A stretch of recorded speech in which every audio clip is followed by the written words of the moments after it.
Good morning class. मैं गणेश, आप लोग का जीएम क्लास में हार्दिक स्वागत है। इसमें एक हेडिंग है संख्याओं के गुणनखंडों का योग। इस नेचर के question UP TET, C TET, super TET में भी देखने को बहुत मिलते हैं और इसकी पॉसिबिलिटी होती है कि एग्जाम में आने की चांसेस।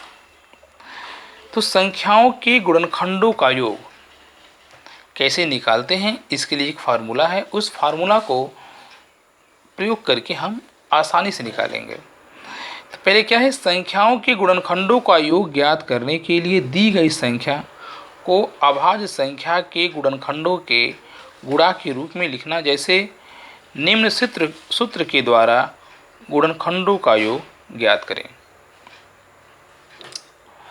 यहाँ पे है सूत्र है a के पावर m+1 - 1 यानी कि a में अगर कोई घात यहाँ पे रहेगा तो उसमें एक जोड़ देंगे और उसमें से एक घटा देंगे, और वो इसी जो यहाँ पे a है और a में से 1 घटा देंगे, जो यहाँ पे कोई संख्या रहेगा। फिर गुणा के रूप में है b के पावर n+1 - 1 b-1, यहाँ पे क्रॉस c p+1 - 1 c-1 बटा के c-1 डॉट डॉट। जैसे जैसे गुणनखंडों की संख्या बढ़ती जाएगी वैसे वैसे यहाँ पे बढ़ता जाएगी। जैसे यहाँ पे 2 गुणनखंड रहते हैं तो हम इसको और इसको लेते हैं, लेकिन यहाँ पे अगर 3 गुणनखंड है तो इसको लेंगे। इसके बाद क्या है कि अगर गुणनखंडों की संख्या बढ़ती जाएंगी तो मेरा ABC के बाद DEF आ जाएगा। ठीक है, अगला क्वेश्चन आपके बीच में है इसी नेचर के। 50 के सभी गुणनखंडों का योग बताइए। तो सबसे पहले करेंगे क्या कि 50 का हम गुणनखंड करेंगे। तो यहाँ पर अगर 50 का गुणनखंड कर रहे हैं तो 2 से काटेंगे तो 25 आ जाएगा, फिर 25 को 5 से काटेंगे, फिर 5 का 5। देख लीजिए इसमें कितने गुणनखंड हो रहे हैं, 2 गुणनखंड हो रहे हैं। पहला 1 और 2, 1 2, तो यानी कि 2 इसमें 2 एक ही बार है, 2 के पावर 1 कर देंगे, गुणे 5 के पावर 2 कर देंगे, क्योंकि 5 2 बार है तो 5 के पावर 2 कर देंगे। अब इस घात में 1 जोड़ दिए हैं और 1 घटा दिए हैं और 2 में से 1 क्या कर दिए हैं, सब्ट्रैक्ट कर दिए हैं, गुणे। इसमें देखिए 5 2 है बार है तो 2 में 1 जोड़ दिए हैं, 1 घटा दिए और इसी 5 में से 1 घटा दिए हैं।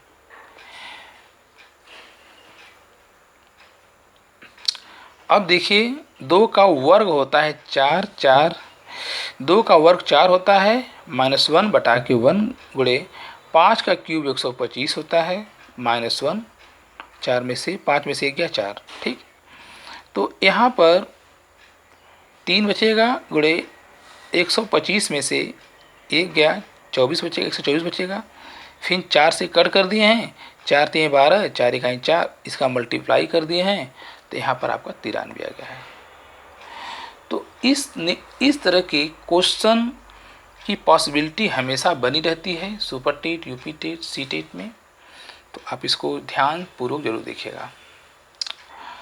अगला क्वेश्चन आपके बीच में है कि 120 के सभी गुणनखंडों का योग ज्ञात कीजिए। तो सबसे पहले किए क्या कि 120 का हमने फैक्टर किया है और फैक्टर करने पे देख रहे हैं कितने गुणनखंड बने, 1 2 3 बन रहे हैं। तो यहाँ पे 2 कै बार है, 3 बार है, 2 के पावर 3 हो जाएगा, और 3 कै बार है, 1 बार है तो 3 के पावर 1 हो जाएगा, और 5 कै बार है तो 5 के पावर 1 हो जाएगा, क्योंकि 5 एक बार है। तो इसी घात में 1 जोड़े हैं और 1 घटा दिए नीचे करके, फिर 2 में से 1 घटाए, गुणे 3 के घाते 1 है तो 1 जोड़ दिए हैं, -1 कर दिए और इसी 3 में से 1 नीचे घटा दिए हैं, गुणे। शायद आप समझ गए होंगे सब सिलसिला जिस तरह से बता रहे हैं। और इसके बाद देखिए यहाँ पर 2 के घाते 4 हो जाएगा, -1, 2 में से 1 गया, 1 बचेगा, गुणे 3 के घाते 2 -1, यहाँ बटा के 3 -1 है तो 2 बच जाएगा, गुणे इसी तरह 5 के घाते 2 -1 और 5 में से 1 गया, 4 बचेगा। अब देख लीजिए इस 2 के पावर 4 है तो इसका अगर हम गुणा करेंगे तो 2 दूना के 4 दूना के 8 दूना के 16 हो जाएगा। तो एक जिसके बटा 1 होता है उसका कुछ मतलब नहीं निकलता है, ठीक है। तो यहाँ पे 16 माइनस 1 हो जाएगा, तो 1 नहीं लिखेंगे, ठीक है। यहाँ पे 3 त्रिका 9 माइनस 1 बटा के 2 गुणे 5 पचे 25 माइनस 1 बटा के 4 हो जाएगा। 16 में से 1 गया 15 हुआ, 9 में से 1 गया 8 बटा के 2 हो जाएगा, 25 में से 1 गया 24 बटा के 4 हो जाएगा।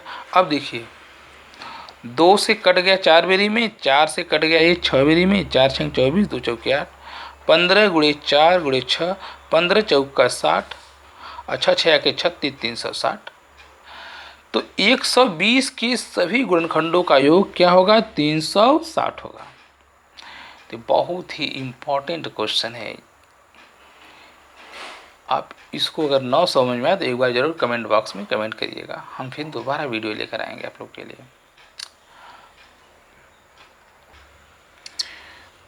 इसके पहले तो हम आपको गुणनखंड बताए थे कि गुणनखंड का योग कैसे निकालते हैं, कितने उसमें अंक आते हैं, इसके बारे में बताया था। गुणनखंड से किस नेचर के क्वेश्चन आते हैं ये बताया था। लेकिन अब आती हैं एचसीएफ और एलसीएम के बारे में जानते हैं। एचसीएफ क्या होता है? एचसीएफ को हम हाईएस्ट कॉमन फैक्टर बोलते हैं और एलसीएम को लीस्ट कॉमन फैक्टर बोलते हैं। एचसीएफ का हिंदी में अर्थ होता है महत्तम समापवर्तक होता है, महत्तम समापवर्तक होता है। इसका कहने का सेंस है कि जो सबको विभक्त कर दे, यानी कि महत्तम समापवर्तक को कौन संख्या है, कौन सी संख्या है जो सबको विभक्त कर दे, इसे म स के रूप में भी जानते हैं, म स के रूप में जानते हैं। जैसे क्वेश्चन है 6, 15, 18 का म स क्या है, तो सबसे पहले 6 का हम फैक्टर कर देंगे, 2 गुणे 3 हो जाएगा, 5 का फैक्टर किए 3 गुणे 5 हो जाएगा, 18 का किए 2 गुणे 3 गुणे 3 हो जाएगा। देखिए 2 2 3 6 36 18 आएगा नहीं है, 5 3 5 15 आएगा नहीं है, 2 3 6। अब देख रहे हैं कि ऐसी कौन सी संख्या जो तीनों में आ रही हैं। देखिए 3 ऐसी संख्या हैं जो तीनों में हैं, और ऐसी कोई संख्या है जो तीनों मैच कर रही हैं? नहीं कर रही हैं। तो तीनों में यही संख्या 3 है जो कि इसमें भी है, इसमें भी है, इसमें भी है, तो उसको हम अंडरलाइन कर लिए हैं, अंडरलाइन कर दिए हैं, यानी म स इसका क्या हो जाएगा? 3 हो जाएगा। अब देखिए इसमें लिखा था क्या? जो सबको विभक्त कर दे, यानी कि इसमें सबसे भाग चला जाए, जो म स आएगा इस संख्या में सबसे भाग चला जाएगा। देखिए 3 दूना के 6, 3 पाँचे 15, 3 छक 18। तो जो सबको विभक्त कर दे उसे म स कहते हैं, यानी कि 3 ऐसी संख्या है जो सबको इसको क्या इसमें सबको कट कर दे रही है, तो इसे कहते हैं म स। अभी ये तो म स है, अब इसके बारे में आपको बताएंगे ल स क्या होता है, यानी एलसीएम क्या होते हैं। लघुत्तम समापवर्तक, इसे हिंदी में लघुत्तम समापवर्तक के नाम से जानते हैं। जो सबसे विभक्त हो जाए,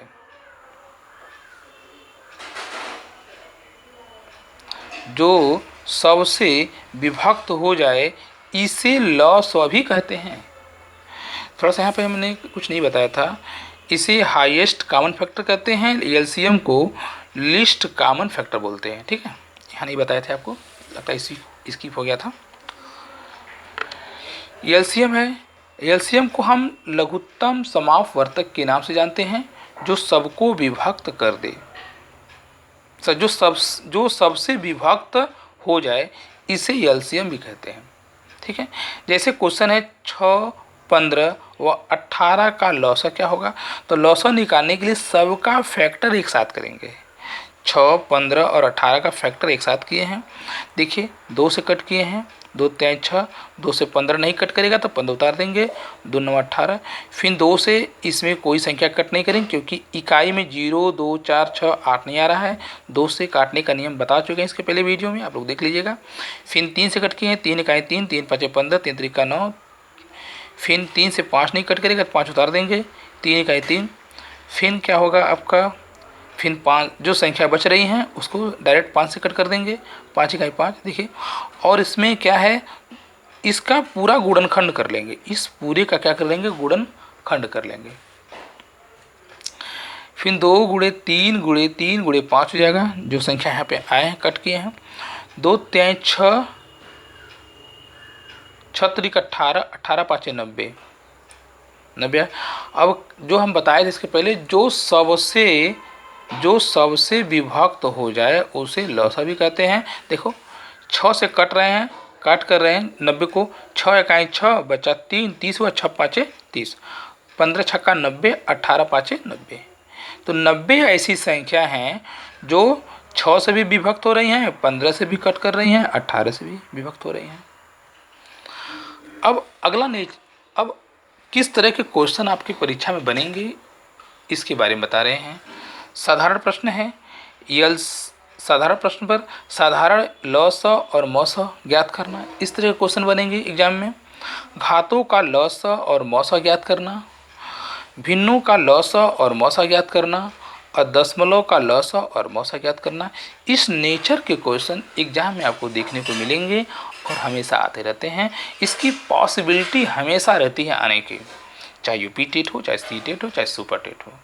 तो जितने लोग वीडियो से नए जुड़े हैं वे चैनल को ज़रूर से ज़रूर सब्सक्राइब करें तथा शेयर करें, और जो लोग पहले से जुड़ चुके हैं, सब्सक्राइब कर चुके हैं, उस चैनल को लाइक करें ताकि मोटिवेशनल मिलता रहे।